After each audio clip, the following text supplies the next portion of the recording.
ಪ್ರತಿಯೊಬ್ಬರಿಗೂ ಅವ್ರವರೇ ಆದ I mean ಅವ್ರವ್ರದ್ದೇ ಆದ ಕೆಲವು ಲಿಮಿಟೇಷನ್ಗಳು ಮತ್ತೆ ಅವ್ರವ್ರದ್ದೇ ಆದ ಒಂದು ಮಟ್ಟಕ್ಕೆ ಯೂಸ್ ಮಾಡ್ತಂತ ಅಪ್ಲಿಕೇಶನ್ಗಳು ಕೆಲವುದಿರುತ್ತೆ. ಕೆಲವ್ರಿಗೆ ಬರೀ ಯಾರು ಸ್ವಿಗ್ಗಿ ಝೊಮ್ಯಾಟೊ ಮಾತ್ರ ಯೂಸ್ ಮಾಡ್ಕೊಂಡಿರ್ತಾರೆ, ಅವ್ರಿಗೆ ಸ್ವಿಗ್ಗಿ ಝೊಮ್ಯಾಟೊ ಲೆಕ್ಕದಲ್ಲೇ ಅವ್ರಿಗೆ ಫ್ರಾಡ್ಗಳಾಗತ್ತೆ. ಅಂದ್ರೆ ಅವ್ರ ಟ್ರಾನ್ಸಾಕ್ಷನ್ ಒಂದು 50 ರೂಪಾಯಿ 60 ರೂಪಾಯಿ ದಿನಕ್ಕೆ ಲೆಕ್ಕದಲ್ಲಿ ಇಟ್ಕೊಂಡ್ರೆ ಅವ್ರು ಫ್ರಾಡ್ ಆದ್ರೂ ಕೂಡ ಒಂದ್ ಎಷ್ಟೋ ಒಂದು ಫ್ಯೂ $1000 ಲೆಕ್ಕ ಇಟ್ಕೋಬಹುದು. ಕೆಲವರು ಇನ್ವೆಸ್ಟ್ಮೆಂಟ್ಸ್ ಮಾಡ್ಕೊಂಡಿರ್ತಾರೆ, ಸ್ಟಾಕ್ ಮಾರ್ಕೆಟ್ ಅದೆಲ್ಲ ಮಾಡ್ಕೊಂಡಿರ್ತಾರೆ. ಎಷ್ಟೊಂದು ಅಪ್ಲಿಕೇಶನ್ಗಳಿದೆ ಮೊಬೈಲ್ ನಮ್ಮ ಇಂಟರ್ನೆಟ್ ಅಲ್ಲಿ. ತಪ್ಪೇನ್ ಮಾಡ್ತಾರೆ ಜನ ಅಂತ ಕೇಳಿದ್ರೆ, ಅವರು ಗೂಗಲ್ ಪ್ಲೇ ಸ್ಟೋರ್ ಸಿಗುವಂತ ಅಪ್ಲಿಕೇಶನ್ ನ ಬಿಟ್ಟು, I mean Google play store ಬರೋ ಅಪ್ಲಿಕೇಶನ್ ಯೂಸ್ ಮಾಡ್ಕೊಂಡಿರ್ತಾರೆ. ಸಡನ್ ಆಗಿ ಎಲ್ಲಿಂದ ಕಾಲ್ ಬರುತ್ತೆ ಅವ್ರಿಗೆ, ಏನಂತ, ಸರ್ ಇದು ಒಂದು ಅಪ್ಲಿಕೇಶನ್ ಅಪ್ಗ್ರೇಡ್ ಆಗಿದೆ ನಮ್ದು, ಅದು ನೀವು ಹೊಸ ಅಪ್ಲಿಕೇಶನ್ ಲಿಂಕ್ ಕಳಿಸ್ತೀನಿ ನಾನು ನಿಮ್ಗೆ, ಅದು ಅಪ್ಗ್ರೇಡ್ ಮಾಡ್ಕೋಬೇಕಿದೆ ನೀವು ಅಂತ ಬರುತ್ತೆ.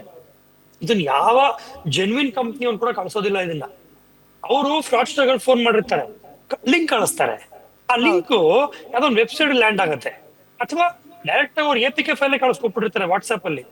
ಅದು ಲಿಂಕ್ ಇನ್ಸ್ಟಾಲ್ ಮಾಡ್ಕೊಂಡಾಗ ಅಪ್ಲಿಕೇಶನ್ ಯಾವ ರೀತಿ ಕಾಣುತ್ತೆ ಅಂತ ಕೇಳಿದ್ರೆ ಲೆಜಿಟಿಮೇಟ್ ಅಪ್ಲಿಕೇಶನ್ ತಾನೇ ಕಾಣುತ್ತದು. ಅಂದ್ರೆ ಆ ಅಪ್ಲಿಕೇಶನ್ ಫೇಕ್ ಅಪ್ಲಿಕೇಶನ್ ಅದು. ಆ ಅಪ್ಲಿಕೇಶನ್ ಯೂಸ್ ಮಾಡ್ಕೊಂಡು ಜನ ಏನ್ ಟ್ರಾನ್ಸ್ಫರ್ ಮಾಡಿದ್ದು ಟ್ರಾನ್ಸಾಕ್ಷನ್ ಮಾಡಿದ್ದು ಅಂತ ಕೂತ್ಕೊಂಡಿರ್ತಾರೆ. ಯಾವ ಹಂತದಲ್ಲಿ ಅವ್ರು ದುಡ್ಡು ವಿತ್ಡ್ರಾ ಮಾಡ್ಬೇಕು ಅಂತ ಪ್ರಯತ್ನ ಪಡ್ತಾರೆ, ಅಲ್ಲಿ ವಿತ್ಡ್ರಾ ಆಗೋದಿಲ್ಲ. ಸೊ ಇದು ಒಂದ್ ಹಂತಕ್ಕೆ ಇರುವಂತ ಒಂದು ಫ್ರಾಡ್ಸ್ಟರ್ಗಳು. ಅಂದ್ರೆ ಪ್ರತಿಯೊಬ್ರು ಕೂಡ ಅವ್ರವ್ರದ್ದೇ ಆದ ರೀತಿಯಲ್ಲಿ ಅವ್ರ ವಿಕ್ಟಿಮ್ಗಳಾಗ್ತಿದ್ದಾರೆ. ಯಾಕೆ ಗವರ್ನಮೆಂಟ್ ಆಗ್ಲಿ ಪೊಲೀಸ್ ಆಗ್ಲಿ ಇದನ್ನ ಅಷ್ಟು ಎಫೆಕ್ಟಿವ್ ಆಗಿ ಮುಟ್ಲಿಕ್ಕೆ ಬರೋದಿಲ್ಲ ಅಂತ ಕೇಳಿದ್ರೆ, ಮೇಡಮ್ ಪೊಲೀಸ್ ಬರುವಂತದ್ದು ಆಫ್ಟರ್ ದ ಕ್ರೈಮ್, ಗವರ್ನಮೆಂಟ್ ಬರೋದು ಫಾರ್ ದ ಗವರ್ನೆನ್ಸ್ ಪ್ರಿವೆನ್ಷನ್ ಬರುತ್ತದ್ದು. ಕರೆಕ್ಟ್. ಗವರ್ನಮೆಂಟ್ ಇದ್ಕೊಂಡು ಪ್ರಿವೆಂಟ್ ಮಾಡೋದಕ್ಕೆ ಎಲ್ಲ ಪ್ರಯತ್ನಗಳು ಮಾಡ್ಬೇಕಿದೆ, ಮಾಡ್ತಾ ಕೂತ್ಕೊಂಡಿರ್ತಾರೆ. ಪೊಲೀಸ್ ಅಂತ ಇನ್ವಾಲ್ವ್ ಆಗೋದು ಆಫ್ಟರ್ ದ ಕ್ರೈಮ್. ಆದ್ರೆ we also see today police is also trying to prevent the frauds by creating awareness. ನಮ್ಮ RBI ಇಂದ ಹಿಡಿದು ಸೆಂಟ್ರಲ್ ಗವರ್ಮೆಂಟ್ ಇಂದ ಹಿಡಿದು ಬ್ಯಾಂಕ್ ಲೋಕಲ್ ಬ್ಯಾಂಕ್ ಲೆವೆಲ್ ಇಂದ ಹಿಡಿದು ಪೊಲೀಸ್ ಲೆವೆಲ್ ಇಂದ ಹಿಡಿದು ಎಲ್ಲೆಲ್ಲಿ ಅವೇರ್ನೆಸ್ ಕೊಡ್ಬೋದಿದೆಯೋ ಅವ್ರು ಅಷ್ಟು ಮಟ್ಟಿಗೆ ಅವೇರ್ನೆಸ್ ಕೊಟ್ಟಿರೋ ಕಾರಣಕ್ಕೋಸ್ಕರ ಇವತ್ತಿನ ದಿನ ಇಷ್ಟು ಮಟ್ಟಿಗೆ ನಾವು ಕ್ರೈಮ್ಗಳನ್ನ ನೋಡ್ತಿರೋದು. ಅದು ಕೂಡ ಇಲ್ಲ ಅಂದಿದ್ರೆ so it would have been a very disaster situation in sir society. ನೀವೀಗ ಬಟ್ ಆದ್ರೂ ಅವೇರ್ನೆಸ್ ಕೂಡ ಮಾತಾಡ್ತೀರಿ ಜನಕ್ಕೆ ಸರ್. ಸರ್ ಅವೇರ್ನೆಸ್ ಮಾತಾಡ್ತೀರಿ, ಅವೇರ್ನೆಸ್ ಇರುವಂತವ್ರೆ ಎಷ್ಟು ಜನ ಇದಕ್ಕೆ ವಂಚನೆಗೊಳಗಾಗ್ತಿಲ್ಲ ಸರ್.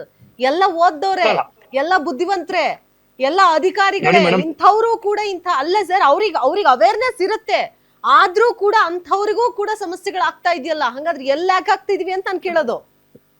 ಇಲ್ಲ ಯಾರಿಗೆ ಏನೇ ಅವೇರ್ನೆಸ್ ಇದ್ರು ಕೂಡ ಆ ಒಂದು ನಿಮಿಷದಲ್ಲಿ ಆ ಒಬ್ಬ ಮನುಷ್ಯನ ಸಮಯ ಪ್ರಜ್ಞೆ ಅಂತಿರತ್ತಲ್ಲ, that is the only question. ನಾನು IPS ಆಫೀಸರ್ ಆಗಿರ್ಬೋದು, IAS ಆಗಿರ್ಬೋದು, ಮಿನಿಸ್ಟರ್ ಆಗಿರ್ಬೋದು, ಆ ಒಂದು ಮೂಮೆಂಟ್ ಅಲ್ಲಿ ನಾನು ನನ್ನ ಸಮಯ ಪ್ರಜ್ಞೆ ಬಳಸಲಿಲ್ಲ ಅಂತ ಕೇಳಿದ್ರೆ ಯಾರು ಬೇಕಾದ್ರೂ ಕೂಡ ಫ್ರಾಡ್ ಆಗುವಂತ ಇವತ್ತಿನ ದಿನ ಒಂದು ಸನ್ನಿವೇಶ ನೋಡ್ತಿದೀವಿ ನಾವು. ಸೊ ದ ಆಯ್ತು, back ground of an immediate ಆಗಿ ಇಂಡಿವಿಜುವಲ್ ಹ್ಯಾಕ್ ಇಸ್ ಆಯ್ತು, ನೋ ಮ್ಯಾಟರ್. ಯಾವ್ದೋ ಒಂದು ಕೋಡ್ ಒತ್ತುಬಿಟ್ರು, ಏನೋ ಆಗೋಯ್ತು. ಆ ನೆಕ್ಸ್ಟ್ ಮೂಮೆಂಟ್ ಮಾಡ್ಬೇಕಾಗಿರೋದು ಏನು ಅನ್ನೋದ್ರ ಬಗ್ಗೆ ಸ್ವಲ್ಪ ಜಾಸ್ತಿ ಅವೇರ್ನೆಸ್ ಬೇಕಾಗಿದೆ ಇವತ್ತು. ವೆರಿ ಫಸ್ಟ್ ಥಿಂಗ್ ಮೇಡಮ್, ನಿನ್ನೆ ಆಗಿರುವಂತ ಒಂದು ಪ್ರಕರಣದಲ್ಲಿ I just brief you what happened yesterday. ನಿನ್ನೆ ಅವ್ರಿಗೆ ಫೋನ್ ಬಂದಿರುತ್ತೆ. ಫೋನ್ ಬಂದ ತಕ್ಷಣ ಅವರು ಒಂದು ಮೇಡಮ್ ನಂಗೆ ಲೊಕೇಶನ್ ಸಿಕ್ತಲ್ಲ, ನಿಮ್ದು ಲೊಕೇಶನ್ ಕಳಿಸ್ಕೊಡಿ, ಅದಕ್ಕೊಂದು ಕೋಡ್ ಹೇಳ್ತೀನಿ, ಅದು ರನ್ ಮಾಡ್ಬಿಟ್ಟು ಡಯಲ್ ಮಾಡಿದ್ರೆ ನಂಗೆ ಲೊಕೇಶನ್ ಬರುತ್ತೆ ಅಂತ ಹೇಳ್ತಾರೆ. ಬಟ್ ಇವ್ರು ರನ್ ಮಾಡಿರುವಂತದ್ದು USSD ಕೋಡ್. ಓಕೆ, ದಟ್ಸ್ ನಮ್ ಮುಂಚೆ ಎಲ್ಲ ಕೀಪ್ಯಾಡ್ ಫೋನ್ ಇರ್ಬೇಕಾದ್ರೆ ಬ್ಯಾಲೆನ್ಸ್ ಚೆಕ್ ಮಾಡೋದಕ್ಕೆಲ್ಲ ಯೂಸ್ ಮಾಡ್ತಿದ್ವಿ ಕೋಡ್ಗಳದು. ಹೌದು. ಅದೇ ರೀತಿ ಕಾಲ್ ಫಾರ್ವರ್ಡ್ ಮಾಡ್ಲಿಕ್ಕೋಸ್ಕರ ಅಂತ ಇರುವಂತ ಒಂದು ಕೋಡ್ ಅದು. ಸೊ ಅವ್ರೇನ್ ಮಾಡ್ತಾರೆ, *#67# ಅಂತ ಹೊಡೆದು ಆ ಕಂಪ್ಲೀಟ್ ಮೊಬೈಲ್ ನಂಬರು, ಆ ಮೊಬೈಲ್ ನಂಬರು ಫ್ರಾಡ್ಸ್ಟರ್ ಆಗಿರುತ್ತೆ. ಆ ಹೊಡೆದ್ಬಿಟ್ಟು ಡಯಲ್ ಮಾಡ್ತಾರೆ.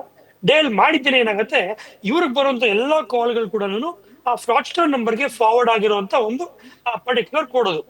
ಆತರ ಆದಾಗ ಏನಾಗತ್ತೆ, ಆ ಫ್ರಾಡ್ಸ್ಟರ್ ಅವನ ಮೊಬೈಲ್ ಅಲ್ಲಿ ಇವ್ರ ನಂಬರ್ ಯೂಸ್ ಮಾಡ್ಕೊಂಡು ವಾಟ್ಸ್ಆಪ್ ಕ್ರಿಯೇಟ್ ಮಾಡ್ತಾನೆ.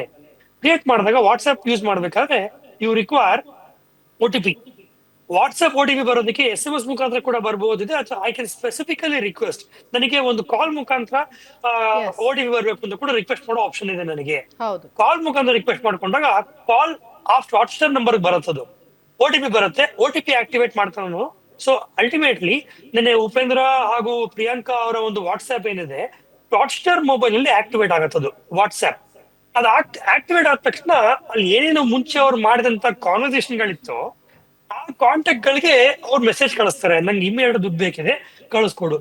ಯಾರೇ ಅವ್ರಿಗೆ ಫೋನ್ ಮಾಡೋ ಪ್ರಯತ್ನ ಮಾಡಿದ್ರು ಕೂಡ ಇವ್ರು ರಿಸೀವ್ ಮಾಡದೇ ಇರ್ಬೋದು, ನಾನು ಬಿಸಿ ಇದ್ದೀನಿ, ನಂಗೆ ಟೆಕ್ಸ್ಟ್ ಮಾಡು ಅಂತ ಕಳಿಸ್ಬಿಟ್ಟು ದುಡ್ಡು ಹಾಕು ಸಂಜೆ ಮಾತಾಡ್ತೀನಿ ಅಂತ ಏನೋ ಅವಾಯ್ಡ್ ಮಾಡಿರ್ತಾರೆ. ಸೊ ಅಲ್ಲಿ ಆಗಿರುವಂತ ಒಂದು ಫ್ರಾಡ್.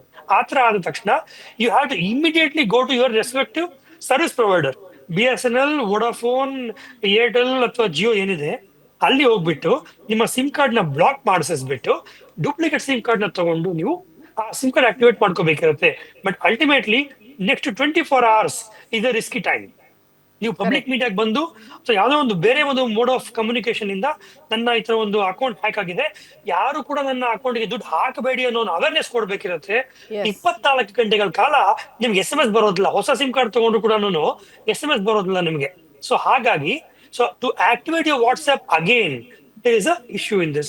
But 24 hours ಆದ ನಂತರ ಡೂಪ್ಲಿಕೇಟ್ ಸಿಮ್ ಕಾರ್ಡ್ ತಗೊಂಡು you can take your account back. ಆ 24 ಗಂಟೆಲಿರುವಂತ ರಿಸ್ಕ್ ನ you have to find a way to mitigate this.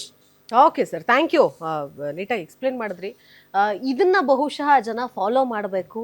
ಇದನ್ನ ಫಾಲೋ ಮಾಡಿದಾಗ ಅಟ್ಲೀಸ್ಟ್ ಒಂದಷ್ಟು ಅರಿವು ಮೂಡುತ್ತೆ, ಅಥವಾ ಏನೋ ಒಂದು ಹೌದಪ್ಪ ಜನ ಕೂಡ ಎಚ್ಚೆತ್ಕೊಳ್ತಾ ಇದ್ದಾರೆ ಅನ್ನುವಂಥದ್ದು ಒಂದು ಕಾಳಜಿ ಬರುತ್ತೆ, ಅಥವಾ ಒಂದು ಭಯ ಬರುತ್ತೆ ಅಂತ